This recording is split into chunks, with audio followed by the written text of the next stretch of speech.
sehatra tsy manara-dalàna miroborobo no ny tsy fisian'ny asa hoy Clémence Ararinirina. Mpivarotra eny Anosy tsy manaiky ny fanesorana azy ireo.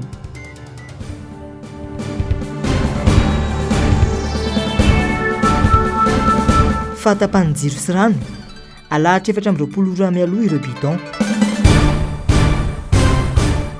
Manalabaraka ny firenena ka mamenatra ny tsy fahalalana na tsy fahaizana ny arifenitra iraisam-pirenena hoy ny Flora Valomanana naneho ny heviny nanoloana ny fandraisan'ny Madagasikara ny fianamben'ireo firenena mivondrona eo anivon'ny vaomeran'ny ranomasimbe Indiana na ny COI. Na ny fombafomba ivelany na ny votoatin-kevitra dia mihiba ny fahitan'izao tontolo izao ny zava-misy eto amintsika.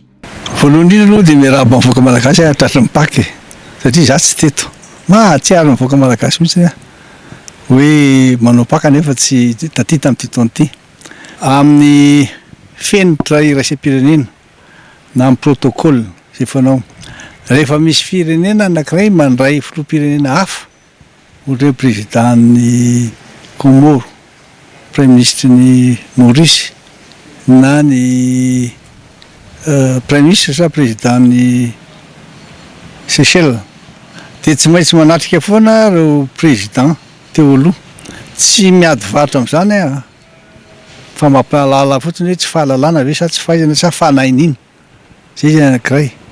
Dia raha ohatra zao nareo mijery tatotra no azoko ary vavoany voaraiko azo asehonareo le izy dia hoe négatif daholo ny presse locale, presse régionale ary presse internationale mivokatra zay tsy fanajana ny fenitra izay raha ohatra miformin'izy fotsiny resantsika. Fa eo amin'ny tena lafo ny zava-misy eto Madagasikara raha ohatra hoe saika hitokana an'io le ina le mikriseriseri ambony ireo telefirika nariny iny le mikriserisy iny loza tsy santaingina. Dia miresaka indray tsika momba ny angovo sy ny rano nandeha tany ivelan'ny tany ary vao tonga mihitsiny dia mahita tsara fa hoe tena fanitsakitsahana ny zoma olombelona ny olombelona sy ny asany ny olombelona mihitsy zany tsy manana rano zany zany lazaza hoe 2 semaines na 2 herinandro fa mety mihoatran'izany tsy misy zany era-tany tsy fanao zany gaga ny le tsy marina zany président ozy ngamba androandro tena misy hoa zany a Madagasikara. Ary indrindra amin'le resaka sakafo fa alefa aorian'ny malagasy rehetra namoaka rapport ny banque mondiale ny maraina tsika zao 29 fo dia nanao rapport izy dia nalefa nakaty amiko le izy dia milaza hoe fanakotakoana zavatra fotsiny ny laza fa hoe mahatratra 3,3% ny PIB ny fisondrona niaraka reny momba ny tourisme izay sy ny communication ngamba na salan'izany fa ny tena voaka ao ambadika mahatratra 900 mahery tena manitra velona anisan'ny firenena manitra indrindra ka za tsy nasaina akany tsy problème mihitsy zany zako moa tsy teto raha teo fa le tsy fahalalana tsy fahaizana tsy fahavitana zavatra ny loza dia endratra ho an'ny firenena iray manontolo zany anisan'izany i député ihany anisan'izany le député rola honorable reto mahamenatra tena mahamenatra. Etsakilan'izay fanjakana tsy tandalàna no misy eto amintsika voaitsakitsaka ny lalam-panorenana raha ny zava-misy tany ivelany tany Zurich dia niaraka tamin'ireo manam-pahaizana momba ny constitution nazavaindreo tsara mihitsy fa hoe anareo any Madagasikara tena tsy mety ny natonga ny olom-boafidy lasa président zay manana sopirenena frantsay jereo nge ny zavatra tany Sénégal dia jereo nge ny zavatra nitranga tany a Côte d'Ivoire tsy tenenareo zany zavatra tsy manay amintsika ka tsy gaga sika rehetra zao mahazo atsika ary mbola itoy io fa ny zava-dehibe anankiray io aloha nalehako tany Zurich niaraka tamin'ireo le olona fantatra sy le mpiara-dihatra amin'izay dia momba nytika le tarifa douanière nataon'ny Trump ity saotra n'Andriamanitra fa dia mbo voapita ihany angamba ny afatra na dia kely ara fa manaraka rehefa mandefa olona makany mba olona malala tsara n'le ara-teknika sy négociation no atao tsinona ilaina mafy tsara ary négociation izy business. Momba ny fifidianana kosa dia nilaza ny Flora Valomanana fa tsy misy azo antenainany amin'izany. Efa nilaza izahay fa raha zany fifidianana izany no andrasana aza mieritreritra nareo miandry ny akoho anirinify satria raha tsika nahita ireny ny zavatra nitrangako tainao nahita akoho anirinify raha hoe fividianana zany dia andeha fividianana demokratika izy diso zany.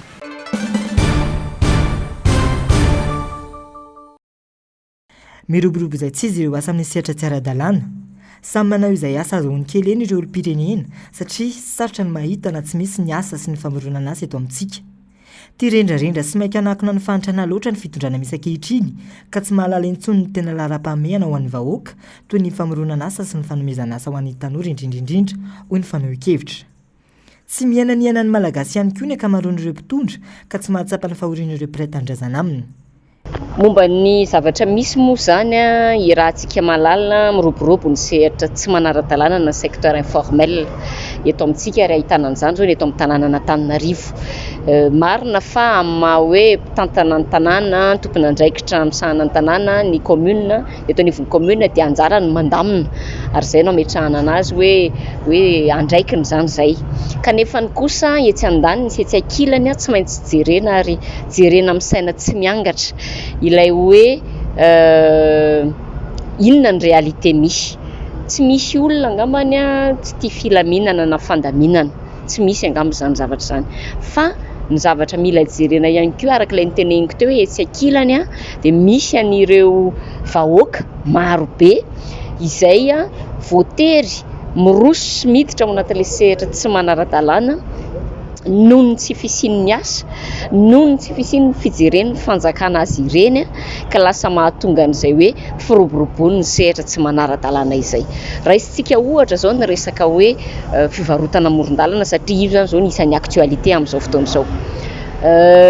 Safidy ve ho an'ilay mpivarotra amoron-dalana ny te hivarotra amoron-dalana ohatra, zay zany ilay fanontaniana dia mino angamba fa rehefa manao fanadihadiana ianareo mpanao gazety dia ny ambarany ireny mpivarotra ireny dia matetika hoe zay ne tsy manana asa, zay ne very asa, dia eo zany ilay mila resahana ary mila tsipihana mazava hoe aiza ilay andraikitra ilay fanjakana fohy be ao anatin'izay sehatra izay satria anjara ny fanjakana, responsabilité ny fanjakana ny resaka famoronana asa. Isan'ireo ndradradrara sy nametra-panontaniana ary nanakihana ny momba ny tsy fisian'ny asa io tamin'ny andro rajon'arymampianina ny mpitondra ankehitriny hoy ny fampatsiahivana. Fehim-pitom-piasana indrometona nefa izao no nitantanana izao mpitondra izao an'i Madagasikara kanefa vao maika mitombo ireo tsy anasa sy ireo very asa. Mirongatra ny tsy fandriam-pahalemana ny vokatry ny tsy fisian'ny asa izay. Amin'ny fanaohan-kevitry Clémence Rarinirina dia lesoky ny fanjakana no antony firoborobon'ny sehatra tsy ara-dalàna io fa tsy misy olona maririny tsy hanana tanàna madio izany hoy ity mpanolo-tsain'ny tanàna ity. Tamin'ity fitondrana ity ny tena tsy misy ny asa raha ny fanazavana hatrany. Ary ataoko angambany fa tamin'ny mpitondra fanjakana ankehitriny ny alohan'ny idirany teo amin'ny fitantanana ny firenena dia fanontaniana napetrany mihitsy hoe misy ve ny asa.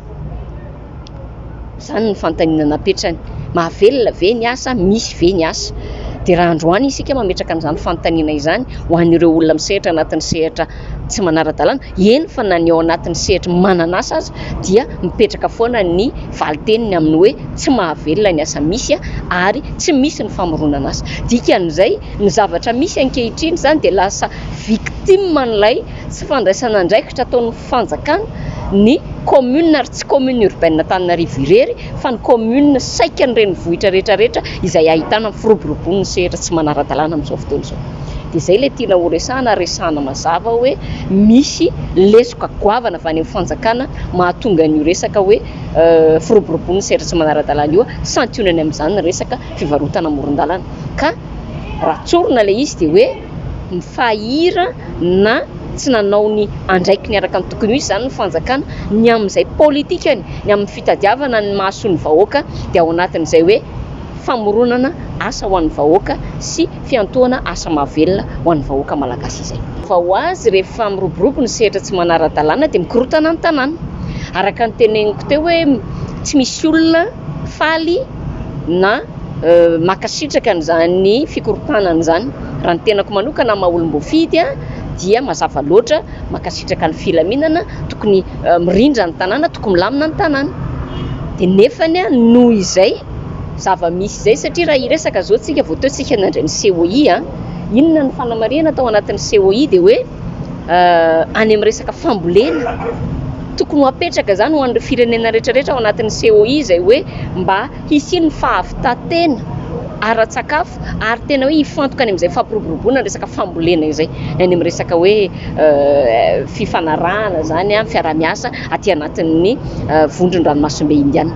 Madagasikara ne manana ny tany, Madagasikara ne manana ny potentiel rehetrarehetra ary manana ny ataontsika hoe olombelona ihany koa izay isan'ny acteur ngeza be ao anatin'izany fampiroboroboana ny resaka ataontsika hoe ny fambolena ao anatin'izay ihany koa moa ny fiompiana.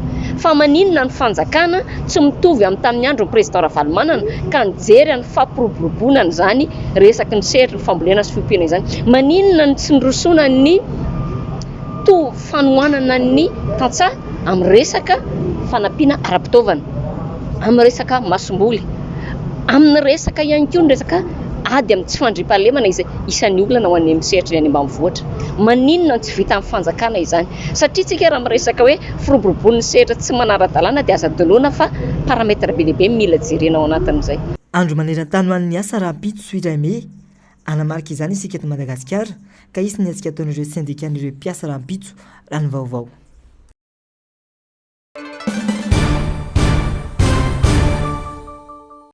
Tsy mitana ny teny nomeny ny ben'ny tanàna Antananarivo raha ny fitaranan'ireo mpivarotra ety amin'ny manodidina ny Radio Anonsy androany. Erim-po-Vermaina ny fanohanan'izy ireo Andramatoa ary Lala Ramanantsoa nandritra ny fifidianana ben'ny tanàna raha ny fanohan-kevitra ihany satria tsy arakaraky ny nampanantenaina ny zava-misy. Nailika ireo mpivarotra 20 tsy navela ny varotra ety intsony. Raha ny fanazavana, ny fandamina ny komina sy ireto mpivarotra ireto fa tsy varotra ety izy ireo amin'ny fotoana ampiatrano ny ariva ireo vahiny. Afaka miverina manao ny asany kosa nefa izy ireo arin'izay fandalovan'ireo vahiny izay. Lasa ireo vahiny tsy navela ny verina teo amin'ny toeram-pivarotana intsony ireto mpivarotra raha ny fanazavana. Meny teo anivony teo Madame le Maire zany tsy mitsinjo anay vahoaka majingy fa hoe andalo Emmanuel Macron dia manaiky izay alamina dia rehefa vita zany ny zavatra nataony zareo teo da tokony hoe avelany hivarotra izay fa izay nona tsy miasa tsy mihinan-kanina izao satria izay tokony hivarotra nefa ny efa tapa-bolana mahery izay tsy avelany hivarotra dia mba mangataka amin'ny Madame le Maire izay mba jereo manokana izay mpivarotra eto Anosy eto amin'ny radio. Namidiko teto izao nena mofakondro dia mofanana ny sasany samy manana varotany dia ninay nefa tena kely ny tombony azonay nefa izay mila mivarotra isan'andro. Zavatra ataonay izao tokony hoe mba avelana izay hitady tenenina izay ohatra afaka tenenina izay hoe manadiovy nareo dia manadio izay tsy mila mivarotra amin'ny trottoir nareo dia tsy mivarotra izay fa mirahina izay nefa ny olona mora tenenina dia izay mba fangatahako hoe aleo izay mba hivarotra mba jereo izay ety mpivarotra ety amin'ny radio ety Anosy. Misy fiatraika lehibe amin'ny fiainan'izy ireo ny tsy fivarotana. Mila vahaolana matipaika sy maharitra avy amin'ny commune indrindra ny fanjakana ireto mpivarotra satria mampianajana ary manofa trano ny akamarony. Efa zara raha misakafo aza ny sasany raha ny fanazavana trany ka tsy rariny loatra raha fandroana ny valibabena omena azy ireo rehefa lany ny ben'ny tanàna sy lasa ny vahiny.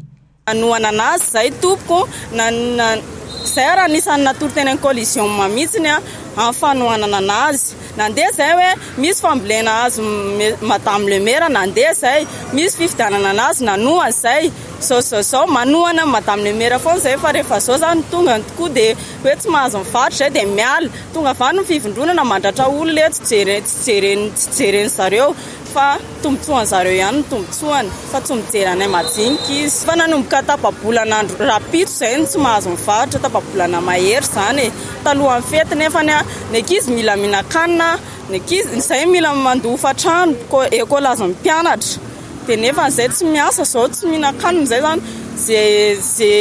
zay azo kely teo nangonina dia iny aloha tsinjaraina mandra-pampivarotra fa izay mba angatanay mba jereo manokana izay Madame le Maire fa tsy mivarotra izay izao. Mangataka ny hanomezana toerana sahaza ho azy ireo ho amin'ireo tompon'andraikitra mahefy ireto mpivarotra ireto na ny hijanonany amin'ny toerana nametrahana azy ihany araka ny fifanarahana satria tsy mahita asa hafa atao izy ireo raha esoriny amin'ny fivelomana efa taonany maro io. Efa 13 taona mahery ohatra ity mpivarotra voankazo ity no nivarotra ety ary dia anisan'ny voarirarira amin'ny asany. Mety trosa ihany koa ireto renim-pianakaviana ireto raha ny fitarainany. Ny saram-pianaran-jana nefa tsy voalintsony, ny tsena nefa zara raha misy vokatry ny fikitihana ny asan'izy ireo izay tsy maro toerana mihitsy. Ela dia ela tokoa izay no mivarotra teo raha fehezina ny taona ny varotanay dia mety efa teo amin'ny 13 taona teo dia nefa izay nalana tampoka efa teo amin'ny herinandro mahery teo ngamba izay zay no nalana dia nitady vahaolana nefa izay tsisy mpagnome vahaolana. Le antony anasorana anay koa hoe ho avy Emmanuel Macron dia hoe izay ny antony analana anay dia niala izay satria mba efa iraisan'ny firenena rehetra le fanalana varotra amoron-dalana le fahatongavany zareo. Dia nefany ato aorianan'le fanalana izay mbola tsy naverina amin'ny taoranay. Dia izay zany ny zavatra tsy azonay hoe inona le tena antony hoe tena asorina tsy afaka mivarotra intsony mihitsy ve izay manomboka hatreto sa hoe inona le tena antony anasorana anay. Izay tsinona tsy afaka nitsihina-kanina ny vady aman-janakay io mba fivelomanay nandritran'izay taona maro izay dia mba mila vahaolana zany izay raha mba azo atao aminareo mpitondra fanjakana satria olombelona izay mba malala noana malala mihinan-kanina. Nay aloha amin'izao dia tena mikorotana ambony ambany satria izay tena nifatrano tsisy tokotany, ny ekolazy ankizy tsisy tokotany, tena sahirana be mihitsy izay hoe inona zany ny tena zavatra tena tokony ataonay satria tena ny saina miasa hoe aiza nahita hofantran'olona, ny olona tsy anaiky hoe tsy hipetraka amin'ny tranon'olona nefa tsy handeha hofantrano ianao. Dia faharoa manarak'izay izay mivarotra tsy avelan'ny zareo zavatra kely io ny amidinay mbola sain'ny zareo alana ihany. Dia bataina makatsy bataina makary ilay izy tsy lafo mihitsy dia tonga iny hariva tsisy vola hoentina hodina hanina ho an'ny ankizy ary tsisy. Tonga indray ny ankizy andeha hianatra maraina nefa tsy maintsy sakafo, tsy maintsy mena goûter, tsy maintsy mena sakafo dia tsisy. Dia lasa tsy maintsy mitady mindrana any izay afaka tokony indramana zany rehefa tsisy ny vola omena ho an'ny ankizy. Dia faharoa manarak'izay le vahaolana nanalana anay tsisy mihitsy zany le olana mba hoe le mba hijerevana an'le madinika fa ohatran'ny hoe tiany zareo zany ianao miala fotsiny dia izay dia tsy mba misy mba fijerena an'le madinika aty ambany mihitsiny izay zany mba mangataka hoe mba afaka mba mivelatra ihany le trano vy Ratsaivina moa nanomboka omaly no nanao hetsika ny lanjasora-bavety ireto mpivarotra manoloana ny radio ety Anosy ireto no ny fanesoran'ny commune Antananarivo renivohitra azy teo amin'ny toerana nivarotany nandritra ny fandalovana folo frantsay tamin'ny fihaonam-beny Voamera ny ranomasina indianina.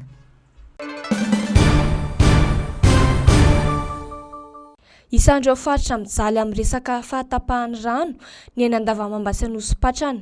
In-efatra na in-dimy eo ny fahatapahana ao anatin'ny iray andro ary maharitra ora maro izany. Tafiakatra hatramin'ny adiny 5 na adiny 9 eo izany raha atambatra. Ankoatra ny fahatapahany-drano lava reny, tsy azo antoka koa ny fahadiovan'ny-drano ary tsy maharaka ny filan'ny-ponina ny rano mandeha eny amin'ireo tobi-pamatsy rano eny an-toerana. Raha ny fanazavan'ireo mponina sy mpiandry pompy. Rano matetika tapaka dia tapatapaka matetika izany ao anatin'ilay andro izy dia misy fotoana in-efatra tapaka in-dimy izany hoe indrindray rehefa tena maharitra izy dia adiny 5 adiny 9 misy fotoana izy manjonjotra ohatran'ny hoe manjonjotra be maloto be mihitsy dia hita maloto be mihitsy. Na mandeha aza nefa ny rano dia miadana sy kely ny fandehany noho tsy fahampiany tosika avy any amin'ny filobe-pamatsy rano. Maharitra 420 ora araka izany ny fiandrasana ireo bidon, izany hoe ny ampitson'ny fandaharana bidon vao afaka manovo rano ireo mponina. Na eo aza ny fahamaroan'ny pompe ety dia samy tapatapaka avokoa izy ireo noho ny tsy fahampiany tosika hatrany araka ny fanazavana. Tsampy le izy indray aloha, tena tsampy le izy. Eo filaharan'ny pompe be dia be dia tena tsy mahazo le olona na tsy raha pitsony maraina indray sady vao mahazo rano amin'ireo bidon be dia be ireo. Tsampy le pression zany tena marina, le pression'le rano tsampy mihitsy. Miantso ireo tompona andraikitra araka izany ireo mponina mba hampitombo ny tosiky ny rano na ny pression mba hahafahan'ny mponina rehetra ety misitraka rano ara-dalàna. Angatahan'izy ireo ihany koa ny tokony halapina ny tobi-famatsiana rano izay aina satria tsy afaka misaraka amin'ny fiainan'ny olombelona andavanandro. Mba hampandeha tsara ny pompe mihitsy ny tena marina le pression'le rano any ny tokony hampitomboindry zareo ny tena marina fa tsy mandeha mihitsy ny aty ambany tanàna aty. Tsy dia mahazo daholo fa be dia be ny pompe any tsy mahazo rano mihitsy. Tokony hampitomboiny zany le pression any ambony any ny tena marina fa mijaly le olona aty. Ankoatra ny rano, mangirifiry ireo miankina amin'ny herinaratra ny fivelomany. Toy ireo mpivarotra hazan-drano, ireo mpanao volo. Maharitra tapakandro manko ny fahatapahan'ny jiro ety, mihoatra azy indraindray, vokany. Tapaka koa ny fivelomana noho izay tsy fisian'ny jiro izay. fa tiantoka goavana no ateraka izany fahatapahana izany satria tsy mifanaraka amin'ny fahatapahana misy ny fidinjiro aloha amin'ny jirama tsy afa-manoatra araka izany ireo mivelona amin'ity asa ity fa miandry izay fotoana hiverenany jiro fa tiantoka mantso izy ireo raha mampiasa gropy tapakandro sady lera tsy fantatra hoe isaky ny amin'ny firy na isaky ny amin'ny firy fa dia rehefa tapaka dia miandry eo fotsiny tena matiantoka mihitsy satria le jiro ohatrany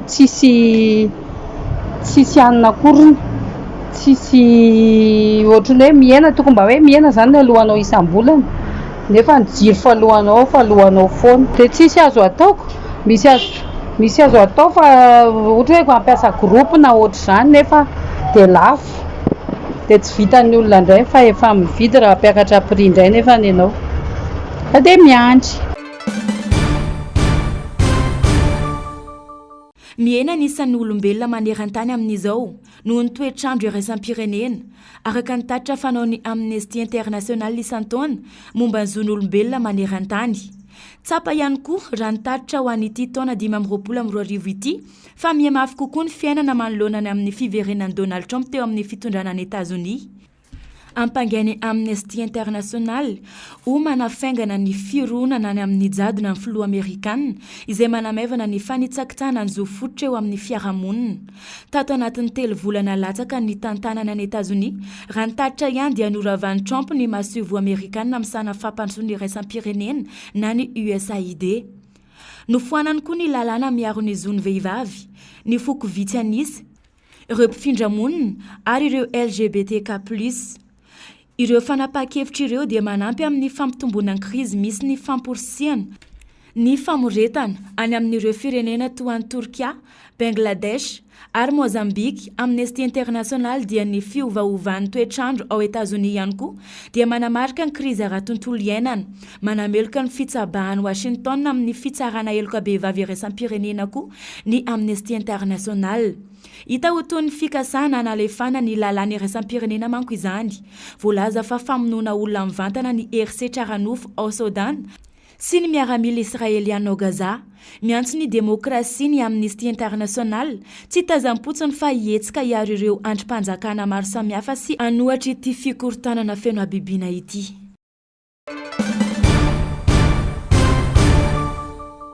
Tombanana itoy hatrany ny orana ny amin'ny morontsiraka afovoany atsinanany nosy androany. Mety hatratra 700 hatramin'ny 20 milimetatra ny tahany rotsakorana ao anatin'ny 420 ora. Ahina amin'ny fahabetsany rotsakorana ho an'ny tapany atsimon'ny faritra atsinanana sy ny morontsiraka vatovavy. Manomboka anio alarobia 3 aprily 2022. Mety hisy fiantraikany amin'ny fikorontanany asa mandrara andavanandro, fiandronany rano amin'ireo toerana mora tondraka, fiakarany renirano, fiotsahan'ny tany sy ny lalana amin'ireo toerana marefo, fampitandremana amin'ny loko mena ho an'ireo toerana voakasika, entanina rehetra mba anaraka ny toromarika omeny manampefana eny fotony.